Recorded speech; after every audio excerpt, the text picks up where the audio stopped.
September 23, 1803. The plains of Deccan, central India. Major General Arthur Wellesley, 34 years old, younger brother of the Governor-General, a man who would one day defeat Napoleon and become Duke of Wellington, stood on ridge overlooking enemy position and realized he had made catastrophic mistake. His army of 7,500 men had just completed brutal forced march of 50 miles in 12 hours under Indian sun. They were exhausted, dehydrated, strung out along narrow tracks. And now, 6 miles farther south than Wellesley expected, he faced combined Maratha army of 50,000 warriors backed by 100 cannons commanded by European-trained officers. The rational decision was retreat, wait for Colonel Stevenson's supporting force to arrive, rest the troops, attack with combined strength. Any competent general would have withdrawn, consolidated, and engaged when odds were less suicidal. But Wellesley understood something his officers didn't. The Maratha army, despite overwhelming numerical superiority, was preparing to march away. If he waited even hours, they would disperse into countryside, and campaign would dissolve into endless pursuit. This was his only chance for decisive battle. So Wellesley made decision that defined his military genius and nearly destroyed his army. He would attack immediately. 7,500 exhausted soldiers against 50,000 fresh warriors in prepared defensive position. 1-7 odds, no artillery support, no reserves, no retreat possible. Just British discipline, Wellesley's tactical brilliance, and desperate courage of men who understood they were marching into hell. What followed was battle so brutal, so costly, so insanely heroic that 40 years later, after commanding armies across Europe, after defeating Napoleon at Waterloo, after serving as Prime Minister, Wellington would call Assaye his finest military achievement. It was victory won by marching directly into mouth of 100 enemy cannons, by charging uphill against massed artillery with grapeshot tearing through ranks, by fighting hand-to-hand around captured guns while Maratha cavalry attempted to annihilate isolated British units, by sustaining 35% casualties and refusing to break. 1,600 British and Indian soldiers would be killed or wounded. The 74th Highlanders would suffer 80% casualties, 400 men down out of 500, every single officer killed or wounded. Blood would soak Indian soil so thoroughly that Wellesley himself would say, "I should not like to see again such a loss as I sustained on the 23rd September, even if attended by such a gain." But when sun set on that terrible day, 50,000 Marathas would be in retreat, 98 cannons captured, and British East India Company's dominance over India secured. How did 7,500 exhausted soldiers defeat 50,000 warriors in fortified position? What tactical decisions allowed Wellesley to overcome 7-1 numerical disadvantage against army trained by European officers and equipped with modern artillery? Why did Wellesley risk everything on immediate attack rather than waiting for reinforcements? And how did battle fought in obscure Indian village become foundation for Wellington's legendary military reputation? If you haven't subscribed to this channel yet, do it now and turn on notifications, so you don't miss any episode of these battles history tried to forget. Let's begin. To understand why Assaye became necessary and why stakes were so high, you need to understand context of Second Anglo-Maratha War and British East India Company's campaign to dominate Indian subcontinent. This wasn't war between nations in European sense. It was corporate conquest, private trading company using military force to destroy independent kingdoms and establish monopoly over world's richest markets. The Maratha Confederacy had risen to power after collapse of Mughal Empire in early 18th century. By 1800, Marathas controlled vast territories across central and northern India, from Gujarat to Bengal, from Deccan to Delhi. They were formidable military power with sophisticated administration, enormous wealth, and armies that had defeated British forces as recently as 1779 at Battle of Waterloo.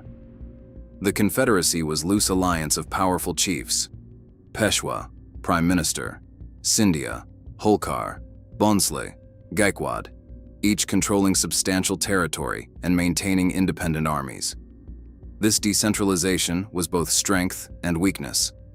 Marathas could field massive combined forces, but internal rivalries prevented unified strategic direction. British East India Company had been expanding influence through India for centuries, through combination of military conquest, diplomatic manipulation, and economic penetration.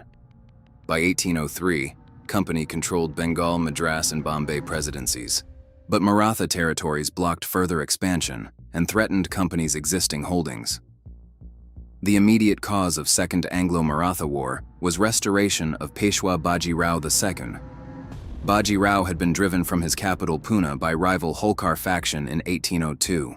He fled to British protection and signed Treaty of Bassein in December 1802, accepting British military garrison and surrendering control over foreign affairs in exchange for Company support to regain throne. Other Maratha chiefs viewed this treaty as unacceptable British interference. Daulat Rao Scindia and Raghojee the Sadhu Bhonsle formed alliance to resist British expansion. Both maintained powerful armies. Scindia controlled territories in northern Deccan and had built modern military force trained by European mercenary officers. Bhonsle ruled Berar and commanded substantial cavalry forces. Richard Wellesley, Governor General of Bengal and Arthur Wellesley's older brother, saw opportunity. He appointed Arthur to command Company forces in Deccan with orders to restore Peshwa and eliminate Maratha opposition. Arthur entered Pune without opposition in April 1803 and restored Baji Rao to throne in May. But Scindia and Bhonsle refused to accept situation and began massing forces on borders. Negotiations failed. In August 1803, Arthur Wellesley declared war. His strategic objective was to defeat combined armies of Scindia and Bhonsle before they could coordinate with Holkar faction or receive reinforcements. Speed was essential. If Marathas united fully, they could field armies that would overwhelm Company forces through sheer numbers. Wellesley divided his forces. He would command main striking force, approximately 7,500 men, including 2 British regiments, 74th and 78th Highlanders, 4 Madras native infantry battalions, and cavalry. Colonel James Stevenson would command supporting force of similar size, operating from different direction. Plan was to converge on Maratha position and attack with combined strength of 15,000 men. The Maratha army Wellesley faced was formidable. Scindia had hired European mercenary officers to modernize his forces. Colonel Anthony Pullman, German who had previously served in British East India Company forces before switching to more lucrative Maratha service, commanded Scindia's regular infantry battalions. These units were trained in European drill, armed with modern muskets, and supported by well-served artillery. Pullman had approximately 10,000 trained infantry organized in disciplined battalions. Additionally, Marathas had massive cavalry force, perhaps 30 to 40,000 irregular horsemen. These weren't heavy cavalry in European sense, but light cavalry excellent for reconnaissance, pursuit, and raiding. Finally, Marathas possessed approximately 100 cannons, more artillery than Wellesley's entire force. In late August and early September 1803, Wellesley pursued Maratha army northward through Deccan. Marathas conducted strategic retreat, refusing battle while Wellesley's forces exhausted themselves in pursuit. Pullman was attempting to draw British deeper into territory, stretch supply lines, and wait for opportunity to attack when British were isolated or weakened. On September 23rd, Wellesley's cavalry scouts reported Maratha position near village of Assaye, approximately 6 miles south of where Wellesley expected. Stevenson's supporting force was still days' march away. Wellesley rode forward personally to reconnoiter enemy position and assess whether to attack or wait. What he saw was daunting. Maratha army was deployed in strong defensive position between 2 rivers, Kaitna River to south and Jua River to north. The position formed natural fortress with water obstacles protecting flanks. Pullman had positioned his regular infantry in line facing south with cannons arrayed directly in front. Village of Assaye anchored right flank. Massive Maratha cavalry force was massed on right. It was textbook defensive position. Wellesley's officers expected retreat. Army was exhausted from forced march. Enemy was in prepared position with numerical superiority and artillery advantage. Stevenson wasn't available for support. Every military principle suggested waiting. But Wellesley had intelligence that Marathas were preparing to strike camp and march north. If he waited, opportunity for decisive battle would vanish. If you're fascinated by how commanders turned impossible odds into legendary victories through pure tactical genius, this channel documents exactly these forgotten battles. Subscribe right now and turn on notifications, because I have dozens of impossible victories documented with this level of brutal detail that academia prefers to ignore. Wellesley made decision. He would attack immediately with forces at hand. His reasoning was based on several calculations. First, Maratha position looked impregnable from south, but if he could cross Kaitna River and attack from flank, defensive advantage would be negated. Second, Maratha artillery was powerful but relatively immobile. Once British closed to bayonet range, guns would be neutralized. Third, massive Maratha cavalry had proven largely ineffective in previous engagements against disciplined British infantry squares. Most critically, Wellesley understood psychology of mercenary armies. Pullman's European-trained battalions were professionals who fought for pay. If they suffered heavy casualties quickly, morale might break. Irregular cavalry were even less reliable under pressure. If Wellesley could shatter Maratha center quickly, entire army might dissolve despite numerical superiority. The tactical problem was crossing Kaitna River under fire. Maps showed no fords in area, but Wellesley observed villages of Pipulgun and Warur, positioned directly opposite each other on riverbanks. Logic suggested ford must exist connecting them. Otherwise, why would villages be built in those locations? He personally rode to river and discovered usable ford. Around 1 p.m., Wellesley ordered advance. His army would cross Kaitna River at discovered ford, then wheel left and attack Maratha position from flank. It was bold maneuver requiring troops to ford river potentially under artillery fire, redeploy under observation of enemy, then assault prepared position. Any mistake would result in destruction of British force in detail. The crossing began around 2 p.m. British and Indian troops waded through Kaitna, waist-deep water, soldiers holding muskets and ammunition above heads. Maratha artillery opened fire, but initially caused limited casualties due to range and difficulty targeting troops spread across river. As British emerged on North Bank, they began forming battle line. Wellesley's deployment placed 78th Highlanders on left flank. 4 Madras native infantry battalions formed center. 74th Highlanders formed right. British artillery, only limited guns available, deployed to counter Maratha cannons, but were quickly outmatched by weight of enemy fire. Cavalry was held in reserve for exploitation. The Maratha cannonade intensified as British redeployed. 100 guns firing round shot, grapeshot, and canister into British formations at ranges decreasing from 1,000 yards to 500 to 200. Solid iron balls smashing through ranks, each shot potentially killing or maiming multiple men. Grapeshot, clusters of small iron balls, scything through formations like shotgun blast. Canister, tin cans filled with musket balls that burst on firing, turning cannons into giant shotguns. British casualties mounted horrifically. Men were decapitated by round shot. Arms and legs were torn off by grapeshot. Entire files were knocked down by canister.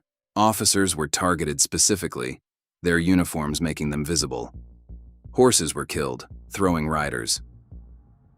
British artillery attempted to respond, but was systematically disabled by weight of Maratha fire. Wellesley understood his only option was advance directly into artillery. Stopping under cannonade meant annihilation. Retreating was impossible. Army would be destroyed during withdrawal. Only way forward was charge the guns, close to bayonet range where artillery couldn't fire, and destroy Maratha infantry in hand-to-hand combat. He ordered general advance. British and Indian battalions marched forward in line under continuous artillery fire. This required discipline almost superhuman, walking steadily toward massed cannons that were tearing holes in formations every seconds. Soldiers stepping over bodies of fallen comrades, officers maintaining formations while men dropped around them, sergeants closing gaps in lines as casualties mounted. Around 3:00 p.m., disaster struck. The 74th Highlanders on right flank, perhaps due to confusion and smoke and noise, angled their advance incorrectly. Instead of hitting Maratha left flank as intended, they marched directly into village of Assaye, which was held by Bonsla's irregular infantry. Simultaneously, they came under enfilading fire from Maratha artillery positioned to sweep that approach. The 74th was caught in killing zone. Artillery fire from front and flank, musketry from Assaye village. They were 500 strong when they entered that zone. Within minutes, casualties were catastrophic. Officers fell in rapid succession, 11 of them killed or wounded. NCOs were shot down trying to rally troops. Ranks were shredded by grapeshot and musketry. Major Swinton, commanding 74th, was wounded, but continued leading. Quartermaster James Grant, whose normal position was with ammunition train at rear, saw disaster unfolding and rode forward to join regiment. With almost all officers' casualties, Grant helped rally survivors and keep them fighting. Eventually, 74th would suffer 400 casualties out of 500, 80% casualty rate that broke virtually any unit in military history. But 74th Highlanders didn't break. They fought through Assaye village in brutal close combat. They cleared buildings room by room with bayonets. They advanced despite casualties that would have shattered lesser formations. And eventually, bloodied remnant emerged from village and continued attacking. Meanwhile, Wellesley's center and left advanced against Maratha gun line. The final 100 yards was nightmare. Canister fire at point-blank range, grapeshot tearing through formations. But British and Madras infantry kept advancing. At 50 yards, they fired volley into Maratha gunners. At 30 yards, another volley. Then they charged with bayonets. What followed was savage melee around artillery positions. British soldiers bayoneting Maratha gunners who fought back with rammers, handspikes, anything available. Maratha infantry advancing to support guns met British bayonets. Fighting was hand-to-hand, musket butts smashing skulls, bayonets stabbing bodies, men grappling in desperate combat.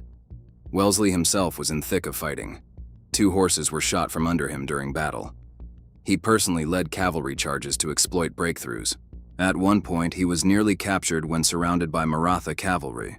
Only desperate charge by British cavalry squadron saved him. The crisis came around 4:00 p.m. Wellesley had captured some Maratha guns, but Maratha cavalry was preparing massive counterattack to recapture them and destroy isolated British units. If cavalry charge succeeded, British army would be annihilated. Wellesley's entire force was committed. There were no reserves. Everything depended on whether thin British lines could hold against overwhelming numbers. He ordered cavalry charge against Maratha cavalry forming for attack. 4th, Madras cavalry, and 19th Light Dragoons, perhaps 500 horsemen total, charged into thousands of Maratha cavalry. It was suicide mission, and everyone knew it. The charge was led by officers who understood they likely wouldn't survive. Captain Hugh Mackay of 4th Madras had been serving as commissariat officer organizing supply trains. When cavalry charge was ordered, he requested permission to rejoin his regiment. Permission denied. He was too valuable in current role. Mackay offered to resign so he could fight. Resignation refused. He disobeyed orders and rode to join his regiment anyway.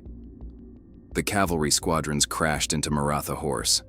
British cavalry were heavier, larger horses, better trained for shock action. But Marathas had overwhelming numbers. It became swirling melee, swords against swords, horses colliding, men being unhorsed and trampled. British cavalry carved through initial resistance through shock and discipline, but were being surrounded by sheer weight of numbers. Then British infantry advanced to support cavalry, steady volleys into Maratha cavalry at close range, disciplined fire that dropped horses and riders. Maratha cavalry, caught between British cavalry charging them and British infantry shooting them, broke and retreated. Crisis was averted, but casualties mounted continuously. Captain Hugh Mackay died in that charge, shot from his horse at muzzle of enemy guns, fulfilling his determination to fight with his regiment despite orders keeping him safe with supply train. His body was buried on battlefield, never to return to Scotland. Years later, memorial would be erected. Hugh Mackay, Captain 4th Regiment Madras Cavalry, born 1763, served his country 24 years, died 23 Sept 1803 at muzzle of enemy's guns Battle of Assaye. The repulse of Maratha cavalry counterattack marked turning point. Pullman's regular infantry, which had fought with considerable discipline and courage, began wavering. They had suffered heavy casualties from British bayonet charges. Their supporting cavalry had been driven off. Artillery positions had been overrun. European officers commanding battalions could see that battle was lost. Pullman himself recognized situation was untenable. His infantry had fought well, far better than British expected. But they were mercenaries fighting for pay, not fanatics fighting for cause.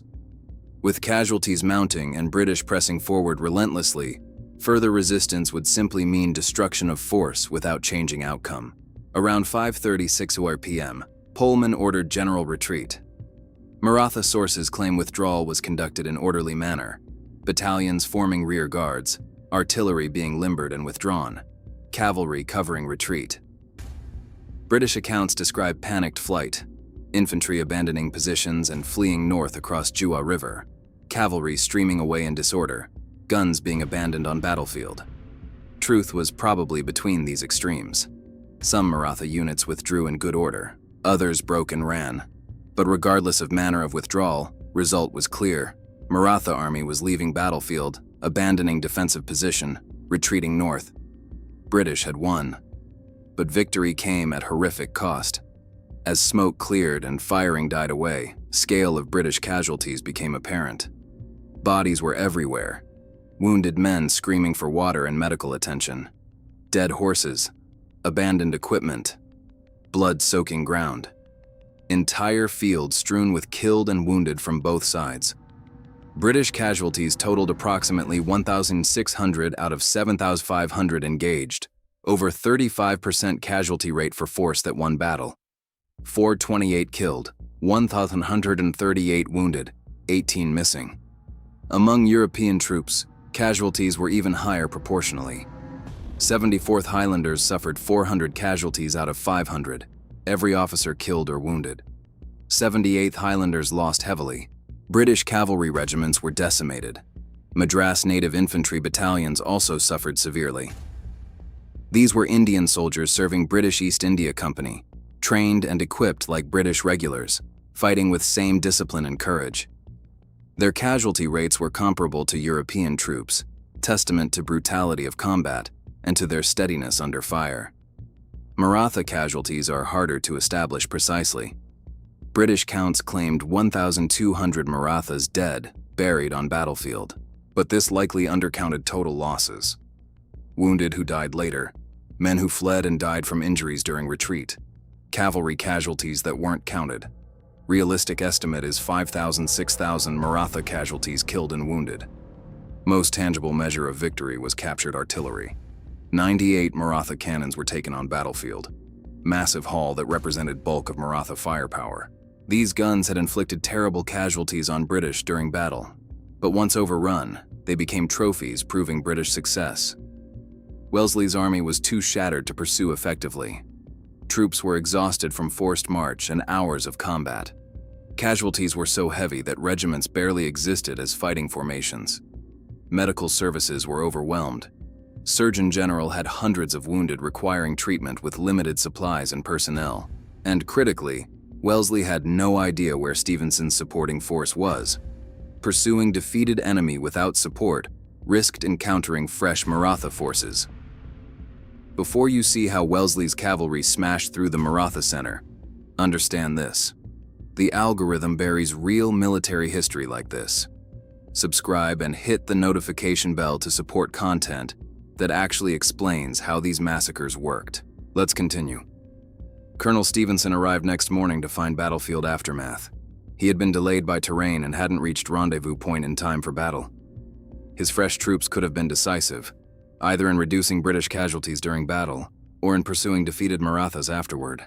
Wellesley's decision to attack without waiting for Stevenson was vindicated by victory, but some officers questioned whether casualties would have been lower with combined force. Wellesley himself was shaken by cost of victory. In letter to Stevenson afterward, he wrote, "I should not like to see again such a loss as I sustained on the 23rd September, even if attended by such a gain." This from commander who would go on to fight Peninsular War and Waterloo, battles on far larger scale. But Assaye's casualty rate of 35% in winning battle was extraordinary, even by standards of Napoleonic warfare. Years later, as Duke of Wellington after defeating Napoleon, he was asked which was his finest military achievement. Expected answer would be Waterloo, battle that ended Napoleon's career and reshaped Europe. Wellington answered with single word, Assaye. It was battle where tactical brilliance, personal courage, and sheer determination overcame impossible odds. It was victory that demonstrated capabilities that would later defeat greatest general of age. The psychological impact of Assaye on British forces was complex. On one hand, they had achieved impossible victory against overwhelming odds. This boosted confidence and reinforced belief in British military superiority. On the other hand, casualties were traumatic. Entire regiments were shattered.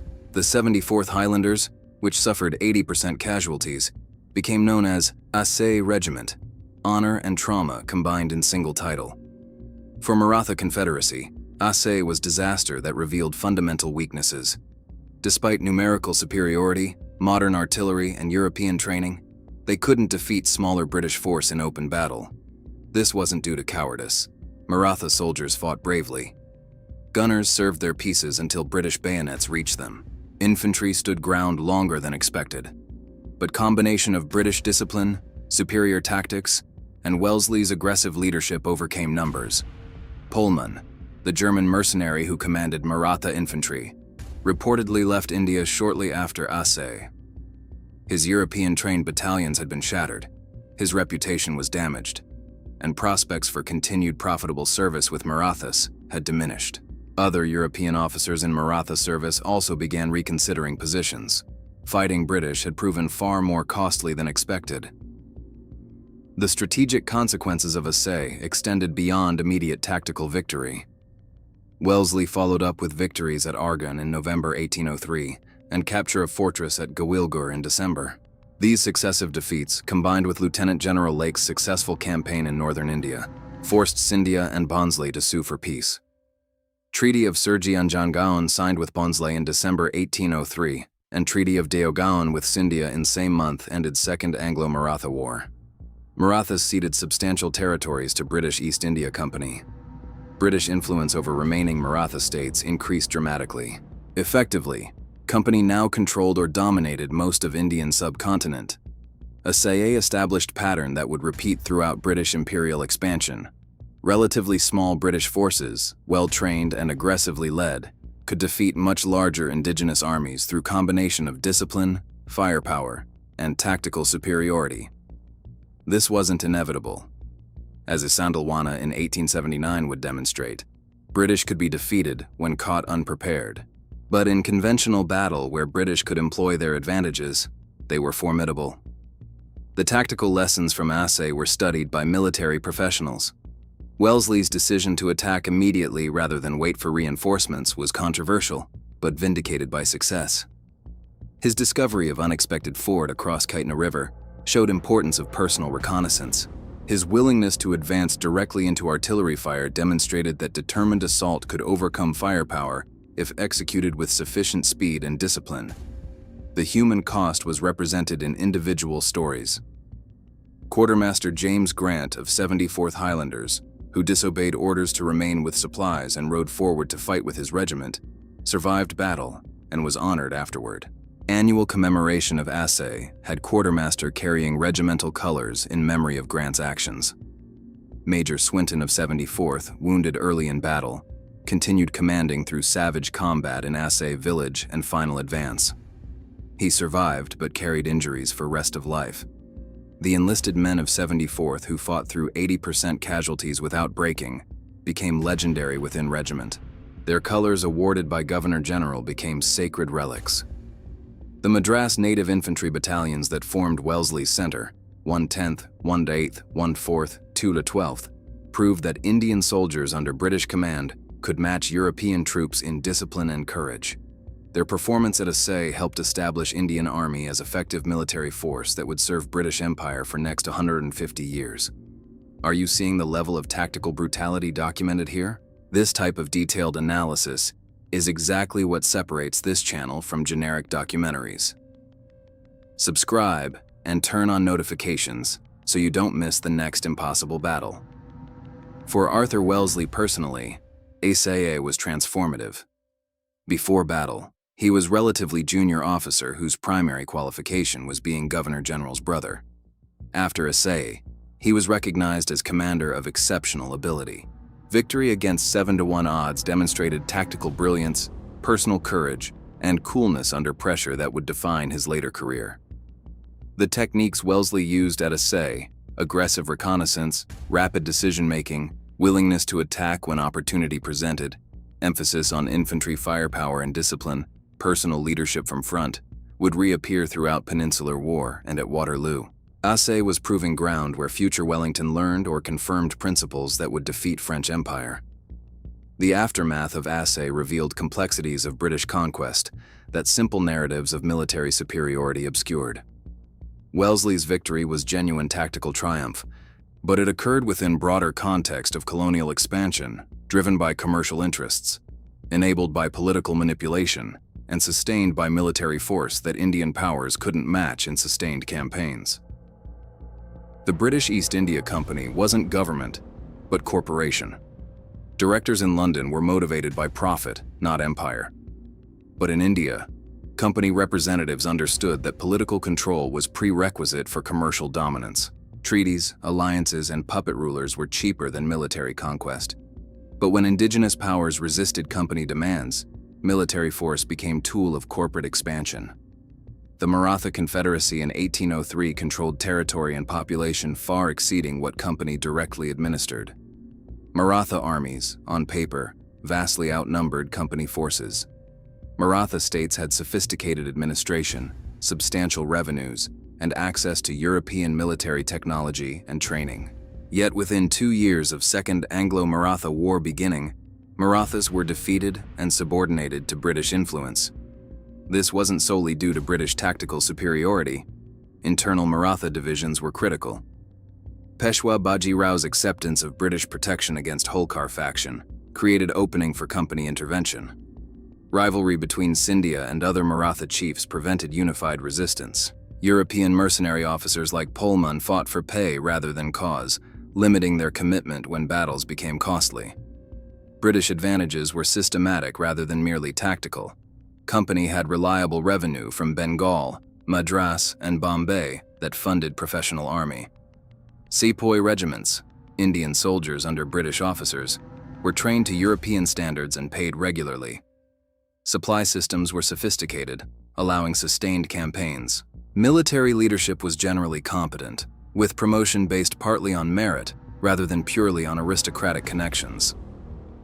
Maratha forces, despite numerical superiority and modern equipment, suffered from irregular payment of troops, political interference in military decisions, and difficulty sustaining armies in field for extended periods. Pullman's European-trained infantry were excellent when paid and supplied, but financial problems endemic to Maratha states meant quality deteriorated quickly under campaign strain. At Assaye specifically, British victory resulted from combination of factors. Wellesley's tactical decisions, crossing Kaitna at unexpected ford, advancing directly into artillery, committing reserves at critical moments, were brilliant. British and Sepoy troops displayed extraordinary discipline under fire, but Maratha army also made mistakes. Failure to contest river crossing more aggressively, inadequate infantry support for artillery, cavalry that failed to exploit opportunities to destroy isolated British units. The casualty figures themselves tell complex story. British lost 1,600 out of 7,500, catastrophic by any standard. If Maratha army had been able to continue fighting next day, British force would have been combat ineffective. But Marathas lost 5,000, 6,000 out of 50,000, proportionally lower, but absolutely higher. More critically, they lost cohesion and will to continue battle. This pattern would repeat throughout colonial wars. European armies could sustain casualties that would break indigenous forces because their institutional structures, supply systems, and replacement mechanisms were more robust. Indigenous armies might win tactical victories, as Zulus did at Isandlwana, but couldn't sustain campaigns against industrial powers that could continuously reinforce and resupply. The human dimension of Assaye extended beyond casualty statistics. British wounded received relatively good medical care by standards of 1803. Surgeon General and medical staff treated injured with techniques that, while primitive by modern standards, represented best available practice. Wounded were evacuated to hospitals at Ajanta where recovery was possible. Maratha wounded had far worse prospects. Indigenous medical practices were limited. Wounded who couldn't retreat with army were often left on battlefield. British practice was to bury enemy dead, but treatment of wounded varied. Some sources mention execution of wounded Marathas, though this was officially discouraged. Reality of battlefield aftermath was probably mixture of mercy, indifference, and occasional cruelty. The battlefield itself became memorial. Local inhabitants remembered battle for generations. Villages near Assaye preserved stories of day when earth shook with cannon fire and fields ran red with blood. For British, battlefield became site of regimental pride. 74th Highlanders and other units commemorated Assaye annually, maintaining memory of sacrifice and victory. The 98 captured Maratha cannons were distributed as trophies. Some went to company fortresses as symbolic proof of victory. Others were melted down for metal. Few survive today in museums. Each cannon represented not just military hardware, but symbol of Maratha power that had been shattered at Assaye. Individual weapons and equipment from battle became relics. Officers kept swords, pistols, and other items as mementos. Soldiers took whatever souvenirs they could carry: Maratha shields, spearheads, decorative items. These objects, scattered across Britain and India, were physical remnants of battle that killed or wounded thousands. The political aftermath reshaped India permanently. Treaties following Assaye and subsequent battles gave British East India Company control or influence over territories encompassing hundreds of millions of people. Maratha chiefs retained nominal independence, but were effectively British vassals. This created foundation for British Raj that would dominate India until 1947. For Arthur Wellesley, Assaye was career-defining victory that led directly to greater commands. His success in Second Anglo-Maratha War resulted in appointment as governor of Mysore. Reputation established in India made him natural choice for command when British Army needed general for Peninsular War against Napoleon's forces in Spain and Portugal. The parallels between Assaye and Wellesley's later battles are striking. At Assaye, he advanced against numerical superiority through aggressive action and refusal to be deterred by casualties. At Busaco in 1810, Salamanca in 1812, and Vitoria in 1813, same aggressive instinct: attack when opportunity presents, press advantages relentlessly, maintain discipline under fire, characterized his generalship. At Waterloo in 1815, Wellington commanded approximately 68,000 troops against Napoleon's 72,000. The numerical disparity was far less than at Assaye, but tactical pattern was similar. Hold defensive position under artillery bombardment, refuse to break despite casualties, counterattack at critical moment. Wellington's famous comment that Waterloo was nearest run thing you ever saw suggested he remembered Assaye, where victory had been even more uncertain. The psychological dimension of Wellesley's generalship, willingness to take calculated risks, personal courage under fire, ability to inspire troops through example, was forged at Assaye. Having 2 horses shot from under him while leading charges, personally rallying troops under artillery fire, making split-second tactical decisions while surrounded by chaos of battle. These experiences shaped commander who would later face Napoleon. The institutional impact of Assaye on British military was significant. Victory demonstrated effectiveness of combined British sepoy forces. Indian soldiers had fought with same discipline and courage as European troops, sustaining comparable casualties without breaking. This validated East India Company's model of using sepoy regiments as backbone of military power, officered by Europeans but manned by Indians. The Madras Army, which provided bulk of infantry at Assaye, became model for company military organization. Regular pay, European drill, standardized equipment, and competent leadership created effective fighting force. This model would be replicated across Bengal and Bombay armies, creating Indian Army that was largest volunteer force in world during First and Second World Wars. But Assaye also revealed dangers of over-reliance on aggressive tactics. 35% casualties in winning battle was unsustainable rate. If Wellesley had faced similar losses in subsequent battles, his army would have been destroyed through attrition. That casualties were acceptable at Assaye was partly because strategic victory, defeat of Maratha coalition, justified tactical costs. But not every battle offered such clear strategic payoff. Military historians debate whether Wellesley's decision to attack without waiting for Stevenson was necessary. Argument for immediate attack was that Marathas were preparing to withdraw, and opportunity for decisive battle would be lost. Argument against was that combined force would have reduced British casualties significantly while still achieving victory. Wellesley himself seemed to acknowledge this ambiguity in his later comments about not wanting to see such losses again. The comparison with other colonial battles illuminates Assaye's unique characteristics. At Plassey in 1757, Robert Clive defeated larger Indian force through political manipulation and treachery as much as military action. At Seringapatam in 1799, British victory came through siege and assault of fortress rather than open battle. Assaye was a rare example of frontal assault against numerically superior field army in prepared defensive position, exactly the scenario military doctrine said to avoid. That Wellesley succeeded speaks to combination of favorable circumstances. Maratha army, despite numbers, had weaknesses in command structure and troop quality. British and sepoy troops were exceptionally well trained and disciplined. Terrain, once Kaitna was crossed, didn't favor defenders as much as initial position suggested. And luck played role. If Maratha cavalry counterattack had been better coordinated, British army might have been destroyed. The artillery duel that preceded British assault demonstrated both power and limitations of early 19th century cannon. 100 Maratha guns firing at British formations for extended period inflicted terrible casualties. But once British infantry closed to bayonet range, guns became useless. Crews abandoned pieces or were killed at their posts. This pattern of devastating long-range fire followed by vulnerability in close combat was characteristic of smoothbore artillery. The experience of being under sustained artillery bombardment was psychologically traumatic for troops. Standing in formation while solid shot smashed through ranks, grapeshot tore bodies apart, and canister swept away entire files required discipline that was product of endless drill and fierce regimental pride. Soldiers couldn't take cover.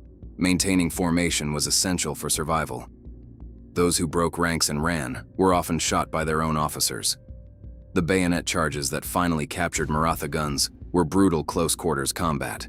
18-inch steel blades attached to muskets became primary weapons. Gunners fought back with rammers and handspikes. Maratha infantry supporting guns met British with their own bayonets. Fighting was savage and personal. Stabbing, clubbing, grappling. Men died inches from enemies they killed. The cavalry actions, particularly charge that saved British Army from Maratha cavalry counterattack, demonstrated how shock and discipline could overcome numbers. British cavalry, better horses, better training, officers leading from front, crashed into larger Maratha force and scattered them through sheer aggression. But casualties were high and pursuit was limited. Unlike infantry, cavalry couldn't sustain prolonged combat against superior numbers. The role of Indian sepoys at Assaye deserves emphasis. These weren't auxiliaries or irregulars. They were trained infantry who fought in line alongside British regulars, fired disciplined volleys under artillery bombardment, and charged with bayonets when ordered. Their casualty rates were comparable to European troops. Their steadiness under fire was equal, and their contribution to victory was essential. Without Madras battalions forming center of line, British couldn't have fielded enough troops to attack. This challenges simplistic narratives of British conquest. Indians weren't passive victims of European military superiority. Indian soldiers in company service were active participants in expansion of British power. Their motivations were complex: regular pay, regimental pride, opportunities for advancement, or simply profession of arms. But their role in battles like Assaye was critical.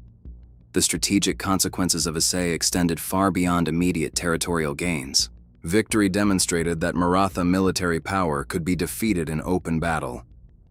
This encouraged company to pursue more aggressive policies toward other Indian states.